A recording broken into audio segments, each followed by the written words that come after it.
ಮಂಡ್ಯ ನಗರದ ಮಿಮ್ಸ್ ಆಸ್ಪತ್ರೆಯ ಆವರಣದಲ್ಲಿ 60 ಲಕ್ಷ ವೆಚ್ಚದಲ್ಲಿ ನಿರ್ಮಿಸಿರುವ ಆರೋಗ್ಯಧಾಮ ಹಾಗೂ ಶೌಚಾಲಯದ ನೂತನ ಕಟ್ಟಡದ ಉದ್ಘಾಟನೆಯನ್ನು ಮಂಡ್ಯ ಜಿಲ್ಲಾ ಉಸ್ತುವಾರಿ ಸಚಿವ ಹಾಗೂ ಕೃಷಿ ಸಚಿವ ಎನ್ ಚಲುವರಾಯಸ್ವಾಮಿ ಇಂದು ನೆರವೇರಿಸಿದರು. ನಂತರ ಮಾತನಾಡಿದ ಅವರು, ಅನೇಕ ದಿನಗಳಿಂದ ಮಿಮ್ಸ್ ಆಸ್ಪತ್ರೆಗೆ ದಾಖಲಾಗುವ ರೋಗಿಗಳ ಆರೈಕೆ ಮಾಡಲು ಬರುವ ಸಂಬಂಧಿಕರಿಗೆ ತಂಗಲು ವ್ಯವಸ್ಥೆಯಿಲ್ಲದೆ ಸಮಸ್ಯೆ ಉಂಟಾಗುತ್ತಿತ್ತು. ಇವೆಲ್ಲವನ್ನು ನೀಗಿಸಲು ಹಾಗೂ ಜಿಲ್ಲೆಯ ಸಾರ್ವಜನಿಕರ ಅನುಕೂಲಕ್ಕಾಗಿ 60 ಲಕ್ಷ ಸಿಆರ್ಎಸ್ ಅನುದಾನದಲ್ಲಿ ಶೌಚಾಲಯ ಹಾಗೂ ಆರೋಗ್ಯಧಾಮವನ್ನು ನಿರ್ಮಿಸಲಾಗಿದೆ ಎಂದು ತಿಳಿಸಿದರು.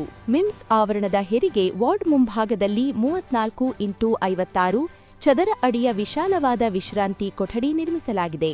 ಕೊಠಡಿಯಲ್ಲಿ ವಿದ್ಯುತ್ ದೀಪ, ಫ್ಯಾನ್, ಮೊಬೈಲ್ ಚಾರ್ಜಿಂಗ್ ಪಾಯಿಂಟ್ ಸೇರಿದಂತೆ ಇನ್ನಿತರ ಮೂಲಸೌಕರ್ಯಗಳನ್ನು ಕಲ್ಪಿಸಲಾಗಿದೆ. ಆರೋಗ್ಯಧಾಮದ ಪಕ್ಕದಲ್ಲೇ ಹೈಟೆಕ್ ಶೌಚಾಲಯ ನಿರ್ಮಾಣ ಮಾಡಲಾಗಿದೆ ಎಂದರು.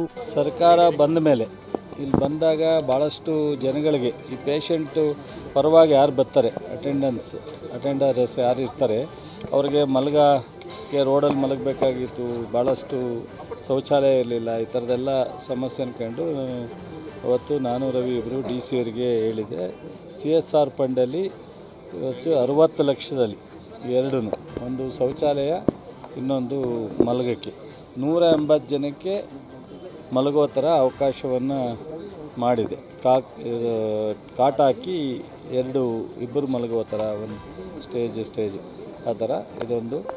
ಸೊ ಭಾಳ ದಿವಸದಿಂದ ಇದೊಂದು ಆಗಬೇಕಾಗಿತ್ತು ಅಂತ ಮಾಡಿದ್ವಿ. ಬೇರೆ ಸಮಸ್ಯೆಗಳಿಗೆಲ್ಲ ಪರಿಹಾರ ಈ ವರ್ಷದೊಳಗಡೆ, ಈ ಫೈನಾನ್ಷಿಯಲ್ ಇಯರ್ ಒಳಗಡೆ ಎಷ್ಟು ಸಾಧ್ಯನೋ ಅಷ್ಟು. ಸೊ ಜನರಲ್ ಅನೇಕ ಸಮಸ್ಯೆಗಳಿದೆ.